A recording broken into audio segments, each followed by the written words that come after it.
বিসমিল্লাহির রহমানির রহিম। জাতীয় সংহতি ও বিপ্লব দিবস উপলক্ষে আয়োজিত আলোচনা অনুষ্ঠানের সম্মানিত সভাপতি, অনুষ্ঠানে উপস্থিত আমন্ত্রিত সম্মানিত অতিথিবৃন্দ এবং উপস্থিত দেশ এবং বিদেশে উপস্থিত সকল ব্যক্তিবর্গ, আসসালামু আলাইকুম। বাংলাদেশের জাতীয় বিপ্লব ও সংহতি দিবসের এই আলোচনা সভায় আপনারা এতক্ষণ যারা আলোচনা করলেন, তারা দিবসটির প্রেক্ষাপট, গুরুত্ব ও তাৎপর্য তুলে ধরেছেন। আপনাদের কেউ কেউ 1975 সালের 7ই নভেম্বরের এই দিবসটি প্রত্যক্ষদর্শী ছিলেন। হয়তোবা অনেকেই সেদিন ঐতিহাসিক এই দিনটিতে সক্রিয়ভাবেও অংশগ্রহণ করেছিলেন। এই দিবসের আলোচনায় অংশ নিয়ে 7ই নভেম্বর সম্পর্কে আমার উপলব্ধির কথাটি আমি আপনাদের সকলের সামনে তুলে ধরতে চাই এই সুযোগে। বাংলাদেশের জাতীয়তাবাদী শক্তির কাছে, গণতন্ত্রকামী মানুষের কাছে, বাংলাদেশের পক্ষের শক্তির কাছে 7ই নভেম্বর আমাদের প্রেরণার বাতিঘর। সাম্য, মানবিক মর্যাদা, ন্যায় বিচার, এই মূল্যবোধে উজ্জীবিত হয়ে লাখো মানুষের জীবনের বিনিময়ে আমরা যেই স্বাধীন বাংলাদেশ পেয়েছিলাম, অপ্রিয় হলেও সত্য, এখানে বেশ কয়েকজন আলোচকের বক্তব্যেও ফুটে উঠেছে যে গুম, খুন, দুর্নীতি, দুরাচার তৎকালীন নেতৃত্বের, দেশ স্বাধীনের পর তৎকালীন নেতৃত্বের সীমাহীন ব্যর্থতা, সেনাবাহিনীর অস্তিত্ব বিরোধী তৎপরতায় লিপ্ত হওয়া, ক্ষমতার ভাগবাটোয়া নিয়ে আওয়ামী বাকশালী চক্র এবং তাদের দোসর তথা এই অপশক্তির স্বেচ্ছাচারিতার কারণে যাত্রার শুরুতেই পথ হারায় স্বাধীনতা উত্তর বাংলাদেশ। গণতন্ত্রহীন, অন্ধকারে নিমজ্জিত বাংলাদেশ, বাক স্বাধীনতা হারানো বাংলাদেশ, সন্ত্রাস ও দুর্নীতিবাজদের কাছে পরাস্ত বাংলাদেশ, দিক নির্দেশনাহীন বাংলাদেশ। অবশেষে আলোর দিশা পেয়েছিল 1975 সালের 7ই নভেম্বর। ঐতিহাসিক এই দিনটিকে ভিত্তি করেই মূলত সাম্য, মানবিক মর্যাদা, ন্যায় বিচার, মুক্তিযুদ্ধের এই মূল মন্ত্রে বাংলাদেশ প্রথমবারের মতন যাত্রা শুরু করতে পেরেছিল। এ কারণেই বাংলাদেশের পক্ষের শক্তির কাছে 7ই নভেম্বর প্রেরণার বাতিঘর। আর এই ঐতিহাসিক 7ই নভেম্বরের মহানায়ক বাংলাদেশের স্বাধীনতার ঘোষক শহীদ রাষ্ট্রপতি জিয়াউর রহমান। এ কারণেই 1975 সালের 7ই নভেম্বরের পরাজিত অপশক্তি স্বাধীনতার ঘোষককে ভয় পায়। এ কারণেই স্বাধীনতার ঘোষক সম্পর্কে 1975-এর পরাজিত অপশক্তি অপপ্রচার চালায়।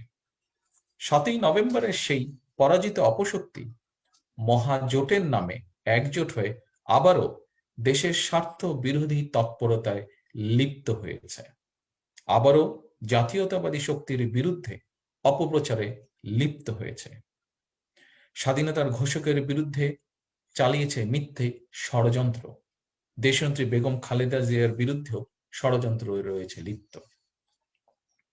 দেশপ্রেমিক সিপাহী জনতার সম্মিলিত প্রতিরোধ আর বাংলাদেশের স্বাধীনতার ঘোষকের নেতৃত্বে 75 সালের পরাজিত অপশক্তি সেদিন দেশের সার্বভৌমত্বকে বিকিয়ে দিতে হয়েছিল ব্যর্থ।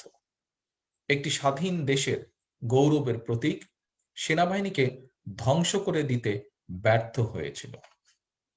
সময়ের পরিপ্রেক্ষিতে দূরদর্শী নেতা জিয়াউর রহমান উপলব্ধি করেছিলেন, দেশের স্বার্থের পক্ষে একটি সুসংগঠিত রাজনৈতিক শক্তি না থাকলে দেশের স্বাধীনতা, সার্বভৌমত্ব সুসংহত থাকবে না। প্রতিষ্ঠান হিসাবে সেনাবাহিনী শক্তিমান থাকবে না।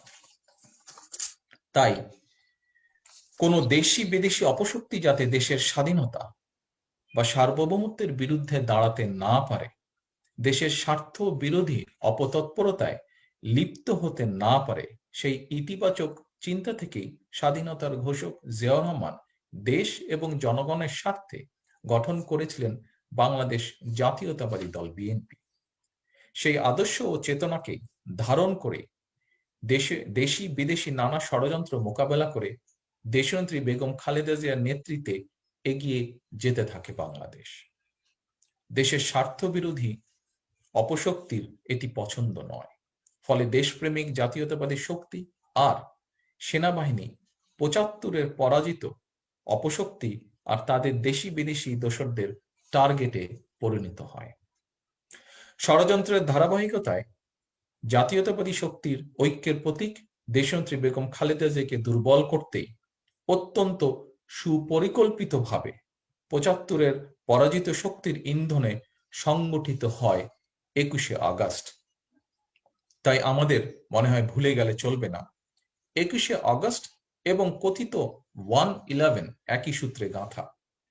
একটি 1-11-এর নাটক মঞ্চস্থ করার জন্যই পরিকল্পিতভাবে ঘটানো হয়েছিল ২১শে আগস্টের ঘটনা।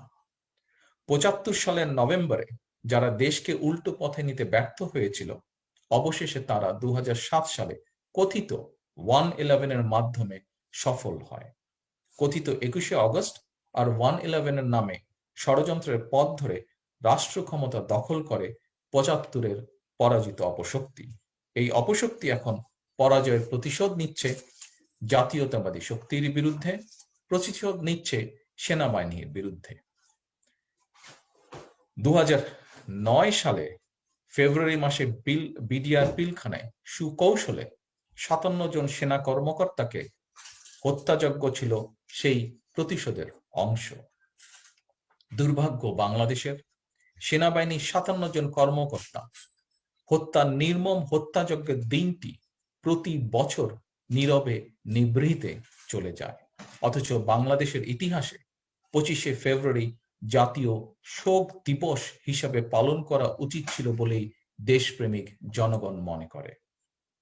মিথ্যে মামলা দিয়ে আদালতকে ব্যবহার করে জাতীয়তাবাদী শক্তির ঐক্যের প্রতীক দেশনেত্রী বেগম খালেদা জিয়াকে ষড়যন্ত্রভাবে জনগণের কাছ থেকে দূরে রাখার অপচেষ্টা রয়েছে অব্যাহত। কিন্তু দেশনেত্রীর স্বাভাবিক পথ চলায় বাধা সৃষ্টি করে ৭৫-এর পরাজিত অপশক্তি লাভবান হলেও ক্ষতি হয়েছে বাংলাদেশের, ক্ষতি হচ্ছে দেশপ্রেমিক জনগণের, ক্ষতি হচ্ছে বাংলাদেশের রাজনীতির, রাষ্ট্র ব্যবস্থার। এটাই সত্য, এটাই বাস্তব। দেশের গৌরবজনক প্রতিষ্ঠান ছিল সেনাবাহিনী, সশস্ত্র বাহিনী। অথচ জনগণ এখন কি দেখছে, কি শুনছে? কারা, কে, কোথায়, কেন, কিভাবে, কি উদ্দেশ্যে বাংলাদেশের সেনাবাহিনীর উচ্চপদস্থ কর্মকর্তা নিয়োগ করে, এসব নিয়েও এখন রসালো আলাপ চলে। এসব নিয়ে বই লেখা হয়, সোশ্যাল মিডিয়ায় দলিল প্রমাণ সহ আলোচনা হয়। বেরিয়ে আসছে সরকার কিভাবে সেনাবাহিনীর হাতে গোনা কিছু অসৎ কর্মকর্তাকে দিয়ে শেখ হাসিনা বিরোধী দলের মতামতে মানুষকে গুম খুনে লিপ্ত রয়েছে।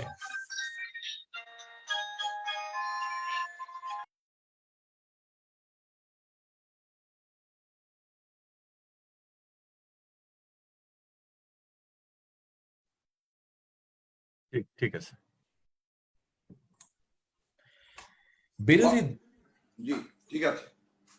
বিরোধী দল ও মতের মানুষকে গুম খুন অপহরণের জন্য সেনাবাহিনীর ২ কর্মকর্তা দায়ী, এমন স্বীকারোক্তি দিয়েছেন সেনাবাহিনীর অত্যন্ত উচ্চ পদস্থ একজন কর্মকর্তা। দেশের গৌরবজনক প্রতিষ্ঠান সেনাবাহিনীর বর্তমান অবস্থা মেনে নেওয়া জনগণের জন্য কষ্টকর। সেনাবাহিনীর কর্মকর্তা পরিচয় দেবার পরও একজন মেজর সিনহাকে ঠান্ডা মাথায় গুলি করে হত্যা করা হয়েছে। নৌবাহিনীর কর্মকর্তার পরিচয় দেবার পরও স্ত্রীর সামনেই একজন কর্মকর্তাকে প্রহার করা হয়েছে। এমন বাংলাদেশ অতীতে কি কেউ কখনো দেখেছে? দেখেনি। নৌবাহিনীর একজন কর্মকর্তাকে তার স্ত্রীর সামনে প্রকাশ্যে প্রহার করার পর নিশিরাতের এক এমপির বাসায় অভিযান চালায় আইন শৃঙ্খলা রক্ষা বাহিনী। অভিযানে এমপির বাসায় আবিষ্কার করা হয় মিনি ক্যান্টনমেন্ট, গুলি, বন্দুক, ওয়াকিটাকি, টর্চার সেল সবই আছে সেখানে। খোদ রাজধানীতে এক ব্যক্তির বাসায় এই মিনি ক্যান্টনমেন্টের খবর কি গোয়েন্দা বাহিনী আগে জানতো না? জনগণের ভোটের অধিকার কেড়ে নিয়ে নিশিরাতের এমপিরা এভাবেই নিজেদের বাসায় মিনি ক্যান্টনমেন্ট বানিয়ে জনগণকে বন্দী করে রেখেছে। এমনকি দেশের আইন শৃঙ্খলা বাহিনীও কার্যত এইসব মিনি ক্যান্টনমেন্টের মালিকদের কাছে জিম্মি। আজ তাই জনমনে প্রশ্ন, কতজন মেজর সিনহা জীবন দিলে কিংবা কতজন লেফটেন্যান্ট ওয়াসিফ প্রহরিত হলে দেশের আইন শৃঙ্খলা বাহিনী জনগণের পক্ষে দাঁড়াবে? নিশিরাতের এমপি সাইনবোর্ডধারী এইসব দুর্বৃত্তদের মালিকানাধীন মিনি ক্যান্টনমেন্টে অভিযান চালাবে আইন শৃঙ্খলা বাহিনী। একজন মাত্র ব্যক্তির ক্ষমতা লিপ্সার কারণে আজ দেশের চরিত্র নষ্ট করে দেওয়া হয়েছে। দেশের রাজনীতির চরিত্রই শুধু নষ্ট করে দেওয়া হয়েছে নয়, দেশটিকে একটি রঙ্গমঞ্চে পরিণত করা হয়েছে। শুধু সেনাবাহিনী নয়, দেশের প্রায় প্রতিটি প্রতিষ্ঠান এখন ধ্বংসপ্রায়। সাংবিধানিক প্রতিষ্ঠান, নির্বাচন কমিশন বর্তমানে কয়েকটি অপদার্থ মেরুদণ্ডহীন প্রাণীর আস্থানায় পরিণত হয়েছে। বিচারালয়কে পরিণত করা হয়েছে স্রেফ নাট্যশালায়। অবস্থা এমনই দাঁড়িয়েছে, আদালতের হুকুম তামিল নয়, বরং আদালতই এখন স্রেফ নিশিরাতের সরকারের হুকুম তামিল করে। দেশের আরেক সাংবিধানিক প্রতিষ্ঠান দুদক, এই দুদকের গোপাল ভাঁড়দের কাজ হচ্ছে নিশিরাতের সরকারের দুর্নীতিবাজদের দুর্নীতির পাহারা দেওয়া। আর যদি কোনো কারণে সরকারি দলের কোনো দুর্নীতিবাজ ধরা পড়ে, তখন ফাইল নিয়ে লোক দেখানো, ছোটাছুটি করা।